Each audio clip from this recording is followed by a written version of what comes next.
All right, let's look at transformations of functions, some homework.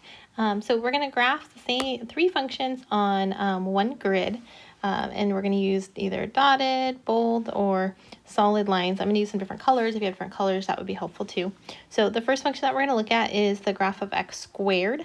And so it gives us the inputs already. So 1 gets you 1, 0 gets you 0, -1 gets you 1. So that's our parent function. We should be already kind of used to that. And there is the basic shape there. So the next one we have is going to have the same x squared, but it puts 1/3 in the front. So now we plug in 1 and square it, we get 1, but then times 1/3, we're going to get a 1/3. Now 0 plugged in still gets us 0. -1 will also get us that 1/3. So at 1, we're up at 1/3, so a little less than half. We're at 0, 0, and then a little less than half. So you can see the effect of that 1/3 in the front. So that was 1/3 x squared. And then when we put a 3 in the front, now that's going to triple those outputs. So 1 doesn't get us 1 anymore. It gets us 3, 0 still 0, and then -1 will also get us 3.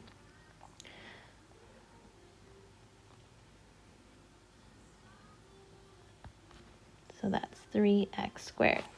So what we notice with our y values is that if it was 3x squared, they're all tripling. They're 3 times as big. If it's 1/3 x squared, they're getting smaller. So it's not growing as fast. So what we say is that this is a vertical shrink by 1/3. And the bottom one is a vertical stretch by 3. All right, let's take a look at the next page, see what we have going on. So same parent function, just trying to see the effects of adding other numbers to our function. So now what we're going to look at is a +3. So for this, we're going to be squaring the number 1 first, because again, they gave us the inputs, and then adding 3. So 1 squared is 1, plus 3 gets us 4. Now 0 squared is 0, but again, plus 3 gets us 3. -1 squared is 1, plus 3 gets me 4. So at 1, I'm up at 4. At 0, I'm up at 3. And at -1, I'm up at 4. So you can see it's the same basic shape, those same 3 dots, but it's been shifted up 3. So this is a vertical shift up 3. And on the bottom one, we have now -3. So now we plug a 1 in and square it, we get 1, but -3 makes -2. 0 plugged in makes 0, -3 puts us at -3. -1 squared is 1, -3, -2. So 1 we're at -2, 0 we're at -3, -1 we're at -2. So again, same shape, but the whole thing has transferred down 3. So we could say that that is a vertical shift down 3. So all of our y values, they are either increasing by that number. In this case, we saw increasing by 3, or they are decreasing by 3, which is giving us that vertical shift up and down.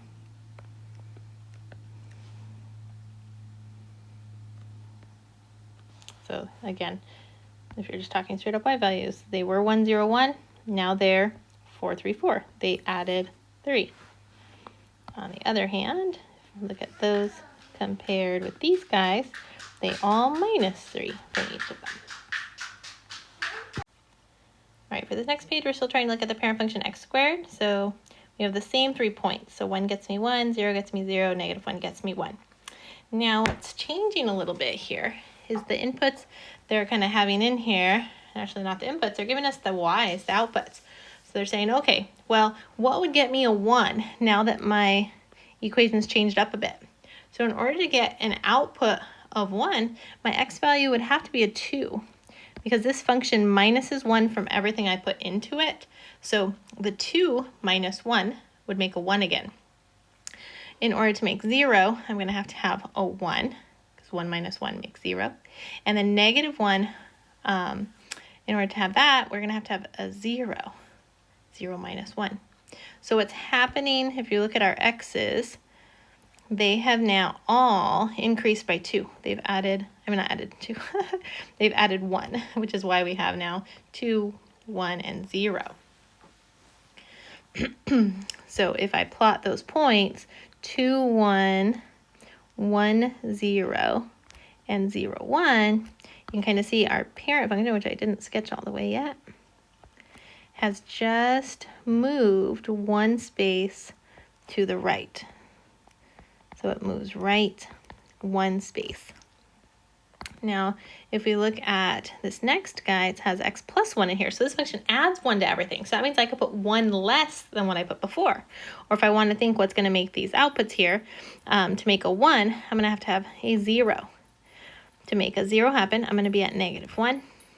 To make a 1 happen, again, another way to make that happen would be to have that would be minus 2, because minus 2 plus 1 makes negative 1. And so how do these compare? Well, for all of them, they are all minus 1, which makes sense. They need to be 1 less than what they were, because this function adds 1 when you input something. So this would be, if I plot these, we're going to be at 0, 1, negative 1, 0, and negative 2, 1. And so you can see for this guy, we just moved to the left 1 space, which sometimes seems opposite of what you think, but it should make sense because of what's happening when you input something. So we can see that all of our x values are now changing, and they're kind of doing like the opposite of what you think. And that's because we're making up for them. So we have moving to the right 1, if you see the x minus 1, and if you see the x plus 1, it's moving left 1. All right, so we're going to kind of switch gears just a second and go to an absolute value. The absolute value function, if you plug in 1, you get 1, 0, you get 0, negative 1, you get 1. And so it looks just like the squaring function, but just kind of mixing things up a little here. And so let's see the effect of having a number inside. Okay, so having that number inside, well, again, we're affecting our x's. That's why the x's are left here for us to fill out. And it's kind of keeping the 1, 0, 1 the same as what it was with our parent function, saying, okay, well now, how do I make a 1 happen here? Well, if you're going to multiply it by 3, it would have to be a 1/3. 0 is still 0. And then we can also do negative 1/3. And again, it's because this guy is going to multiply every input by 3. 3 times 1/3 makes that 1 again. So if I plot those points, 1/3, 1/3 1 would be in a little bit here, 0, 0, and then negative 1/3 1, so less than half. And so you can see what's happening here is our x values got smaller, and so what we have is a horizontal shrink or compression by 1/3. And then let's see what happens if we put 1/3 inside. Now it's taking 1/3 of everything we put in, so we got to put in things that are bigger. So to make a 1 happen, now we have to put 3 in. Still 0, and then we could also do negative 3 since it's absolute value. And so if I plot those points, 3 gets me 1, 0 gets me 0, negative 3 gets me 1. It's all our x values got bigger, so horizontally it's stretching by 3. So all of our x values are changing.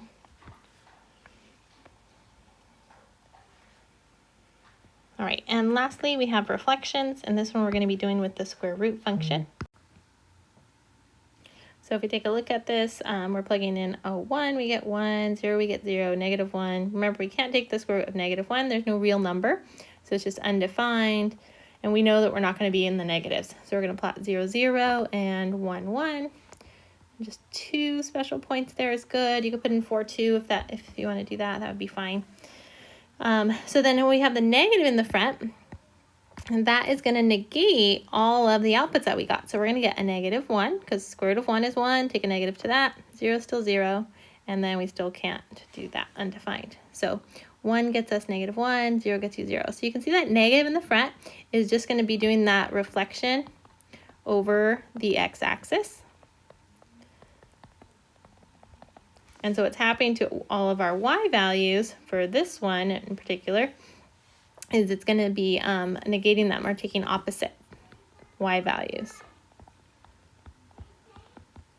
All right, and then when we have a square root inside, the negative inside the square root, well, in order for those to be real numbers, we got to plug in negative numbers. That's really what's got to happen there.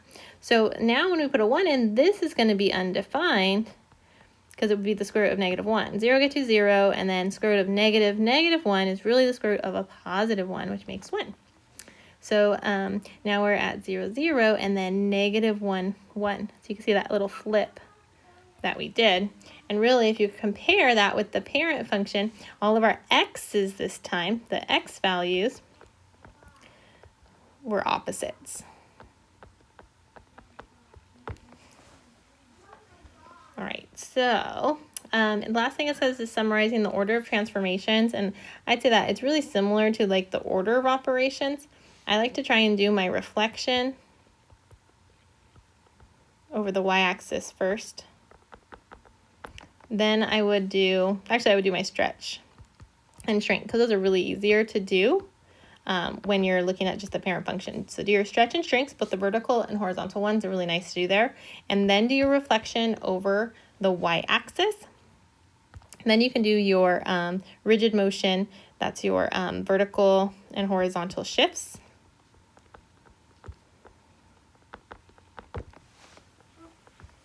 So let's take a look at how this goes over here for this handout, rest of this handout.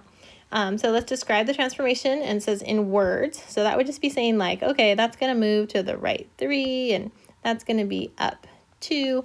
And I'm going to put the parent function, which I could see as absolute value. I'm going to plot that so I can see the thing that I'm trying to move around. So again, all my x values are going to be moving to the right 3 spaces and then up 2. I could just take my main point, 1, 2, 3, up 2, and then form my little V. That draws it pretty quickly, actually.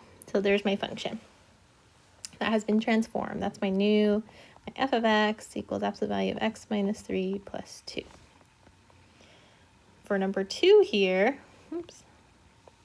we can see that we have 3 transformations this time. We have a vertical stretch by 3, and that's because it's taking all our outputs times 3. We have movement to the right 1, and we also are going to go down 6. So again, the parent function, put that on there. It's a quadratic. That's the parabola, the U shape. You got to know your parent functions. I'm going to do my stretch before I do that movement right and down. And to do the stretch, again, it's going to multiply every output by 3. So instead of being at 1, I'm at 3. You can also think about it like you're going to go like right 1 and now up 3 spaces instead of the normal up 1. So there you can see the stretch. So this is just 3x squared. And so I can move that now to the right 1 space and then down 6. And then I know that basic movement would have been to the left 1 up 3, right 1 up 3 to get that stretch. So you don't have to make that red one that I did first, but it just kind of helps me with that stretching and shrinking. When I get to number 3 here, when we have this horizontal movement, what you really want to do is see it as a factored form, because what we've said before is what we really want to do is see when it equals 0. And if you want to see when that equals 0, it happens when x equals -1. And so at x equals -1, we know we're going to be having a 0 there, or y value of 0. And you wouldn't see that if you just said, oh, left 2. It's not going to work out the same way. So we got to keep in mind that what we're graphing is a set of all points that satisfy the equation. So in this case, it's going to be a lot easier if we get in the habit of just rewriting it in that factored form. So then you can see this is still a horizontal shrink by 1/2, the opposite, right? And then this is going to be moving to the left 1. All, again, comparing this to the square root function. So if I'm going to shrink that horizontally by 1/2, what that means is I'm going to not be putting a 1 in anymore, but a 1/2. So you can see that shrink there, and 0 still at 0. So this is going to be the cube root of, oopsie, it's cube root. I just realized. Hold on a second.